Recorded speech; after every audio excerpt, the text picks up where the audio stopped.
አድናን አድናን አድናን አንተ ውሻ ምንድን ያደረከው? አንቺ አሁን ዞር በይና ውጪልኝ። ትንሽ እንኳን ማፈር የሚባል ነገር አልፈጠረም። አድናን ሮቤልን አገተው። ሮቤል ለሉሃና የእንቅልፍ መድኃኒት ሰጣት። ሰላም ሰላም! ውድና የተከበራችሁ ውድ ቤተሰቦች ሰላማችሁ ብዝት ይበልልኝ እያልኩኝ ሉሃናን ድራማ ይዤላችሁ መጥቻለሁ። ተወዱታላችሁ ብዬም ተስፋ አደርጋለሁ። ተወደዳችሁት ቪዲዮን ሸር ላይክ እያደረጋችሁ አበረታቱ ስል በአክብሮት እጠይቃለሁ። ሮቤል እንግዲህ ሁላችንም እንደምናውቀው የአድናን የሆነውን ነገር ሁሉንም ነገር እወስድበታለሁ እያለም ሲፎክር ነበረ። እስከ ዛሬ ሲማግጥ የነበረው ከሚራን ጋር ነበረ። አድናን ሚራንን ትቶ ወደ ሉሃና ሲሄድ ሉሃናንም የራሱ ለማድረግ እየሞከረ ይገኛል።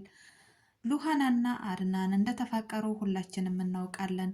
ነገር ግን ሮቤል እየሰራው ያለው ስራ በጣም የሚያስጠላም ስራ ነው። ሉሃናና አድናን መፋቀራቸውን ስላወቀ ብቻ ዛሬ ላይ ለሉሃና የእንቅልፍ መድኃኒት ሰጥቷት አብሯት እንዲተኛና በተኙበት እንዲታዩም አድርጓል። ይህንን የሚያደረገው እንግዲህ ለተንኮልና አድናንና ሉሃናንና አድናንን ለማጣላትም ነበረ። ነገሩ ተሳክቶለታል። በስተመጨረሻም ግን አድናንና ሉሃና ተስማምተዋል ማለት ነው። በዚሁም አጋጣሚ አንድ ላይ ተኝተውም እያለ እነ ሚራንና እነ አድናን ያያቸዋል። አድናንም በጣም ይደነግጣል፣ ፌንትም ይነቅላል። በነቀለበት በጣም ተደናግጠው ስለነበረ ቀጥታ ሚራን አድናንን ወደ መኝታ ክፍል ይዘውም ሄዳ እንግዲህ ሮቤል ላይም ስትጮሁበት ነበረ። ግን አንተ ምን አይነት ጨካኝ ነህ? ለምንድን ነው እንደዚህ የምታደርገው? እያለችም ስትቆጣምና ስትለፈልፍበት ነበር። ነገር ግን እሱ ምንም ኬርም አልተሰማውም። ሉሃና እኔን ስለወደደች ስለምታፈቅረኝና ሳመኝ ብላ ሻይ ምናምን አፍልታ አንድ ላይ እንጠጣ ስላለችኝ ሁሉንም ነገር አደረግኩት ብሎ ይላችኋል። ነገር ግን ውሸቱ እንደዛ እውነቱ እንደዚህ አይደለም። ውሸቱን ነው እንደዚህ ያደረገው። አድናንም እኔ ሚራን ሉሃና በጣም ታማኝ ሴት መስላኝ ነበር፣ እሷም እንደዚህ ታደረገችኝ። ምን አሁን ታሁን ወዲያ ምን አይነት ሰው አምናለሁ በማለት በጣም ተናዶ ስሜታዊ ሆኖም ነበረ። በስተመጨረሻ ግን እውነታውም ገብቶታል። ይቅርታም ብሎም ጠይቋታል። ሚራን ለምንድን ነው እንደዚህ ያደረግሽው ብላም ጠየቀቻት። እባክሽሎ ሚራን አውቄ አይደለም የተፈጠረውን ነገር አላውቅም፣ ምን ተፈጥሮ ነበር ብላም ጠየቀቻት። አድናን አንድ ነገር ይሆንና እኔ አለቅሽም እገልሻለሁ በማለትም ዛተችባት። ምንድን ነው አድናን የሆነው? ምን ሆኖ ነው ብላም ጠየቀቻት። አንቺና ሮቤል ስትማግጡ አይቶ በጣም ተናደደ። አድናን በጣም ያፈቅርሽም ነበረ፣ ነገር ግን አሁን ላይ ያየውና የሆነው ነገር በጣም አስጠልቶታል። እኔ አንቺ ለባሌ ምርጥ ሴት ነሽ ብዬም ነበር የሰጡሽ፣ ባሌንም ውሸማዬንም አልድርሽም ብላም እሷም አንዳንድ ነገሮችን እየተናገረቻትም ነበረ። እባክሽ ሚራን ተረጅኝ፣ እኔ አውቄ ያደረግኩት ነገር አይደለም፣ የተፈጠረውን ነገር ምንም አላውቅም፣ የተፈጠረውን ነገር ንገሪኝ ብላም አለቻት። ምንም ልትነግራት አልቻለችም። አንቺ ቆሻሻ እያለችም ስታንቋሽሻትም ነበረ። በዚሁም አጋጣሚ ሮቤልን ለምንድን ነው እንደዚህ ያደረግከው ብላም ጠየቀችው። አያገባሽም፣ አንቺ በማያገባሽ ውስጥ አትግቢ፣ መቼም ቢሆን አንቺ የኔ አትሆኝም፣ አንቺ ባላለሽ ሂጂ ወደ አድናን ብሎም ይላታል። አድናንም እንዲነቃ እሷም እባክህ ንቃ ብላ በጣም ደንግጣም ውሃም እየደፋችበትም ነበረ። በዚሁም አጋጣሚ አድናን በመጨረሻም ይነቃል። ሲነቃም ሚራን እባክሽ እኔ ማንንም አልፈልግም ሂጅልኝ ብሎ ይላታል።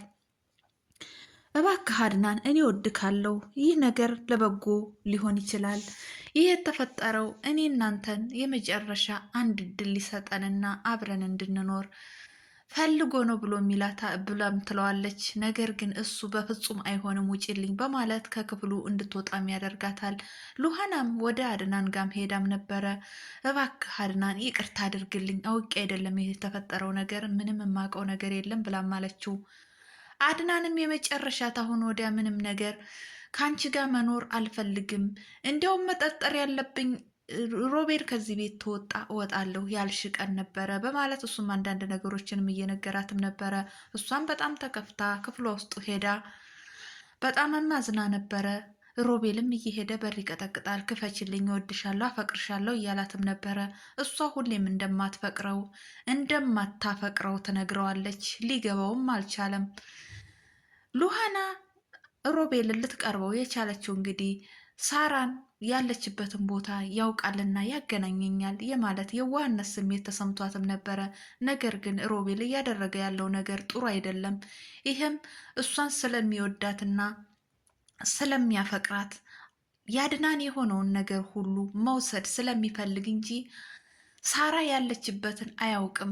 ምክንያቱም ስለገደላት ሳራ ተመልሳ እንደማትመጣ ያውቃል።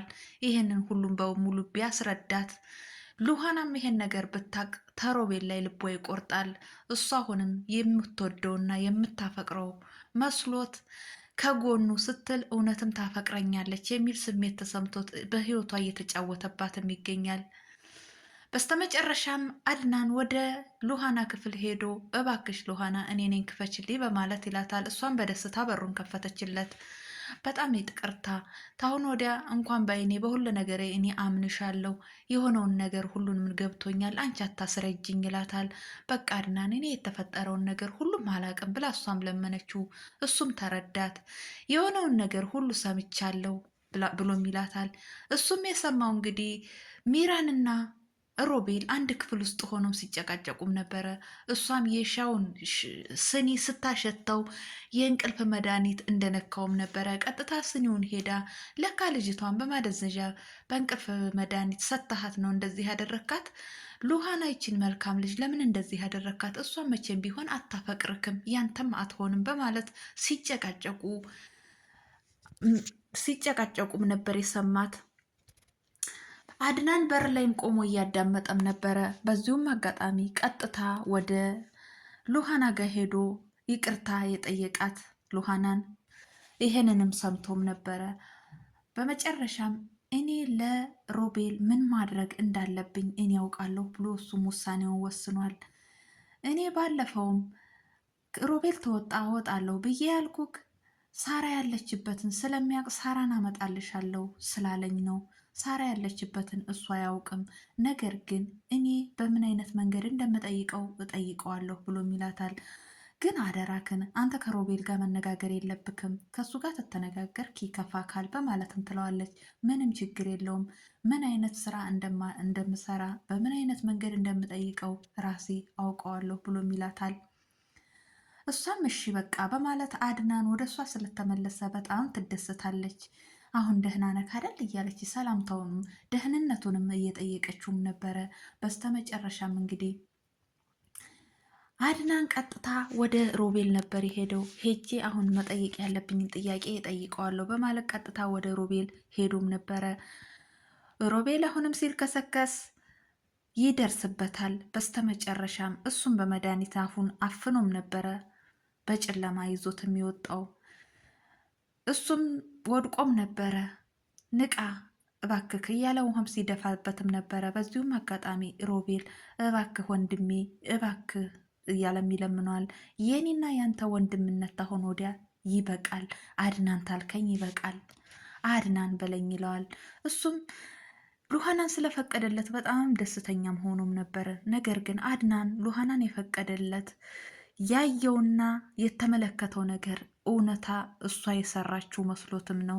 ነገር ግን በስተመጨረሻው እውነታውን ሲያቅ ሉሃና እውነት እንዳላትና እሷ ጨዋና የተከበረች ሴት እንደሆነችም ስላወቀ ቀጥታ አድናንን ሮቤልን ሊያግትም ነበር የሄደው። በስተመጨረሻም ውሳኔውን ወስኗል። ሚራንም እንግዲህ መቼም ቢሆን አንተ እዚህ ቤት ልትኖር አትችልም፣ እኔ እገልካለሁ እያለችም እሷም ትፎክርበታለች። እሱም እንደዚሁ ይፎክርባታል።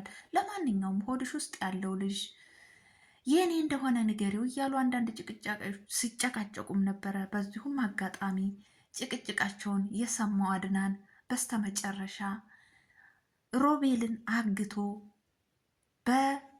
ጨለማ ክፍል ውስጥ አስተኝቶታል ማለት ነው። እባክህ ወንድሜ ልቀቀኝ እያለም እየተማጸነው ይገኛል። ቀጣዩስ ምን ይሆን የሚለውን ውድ ቤተሰቦቼ በቀጣይ ይዤላችሁ መመጣ ይሆን።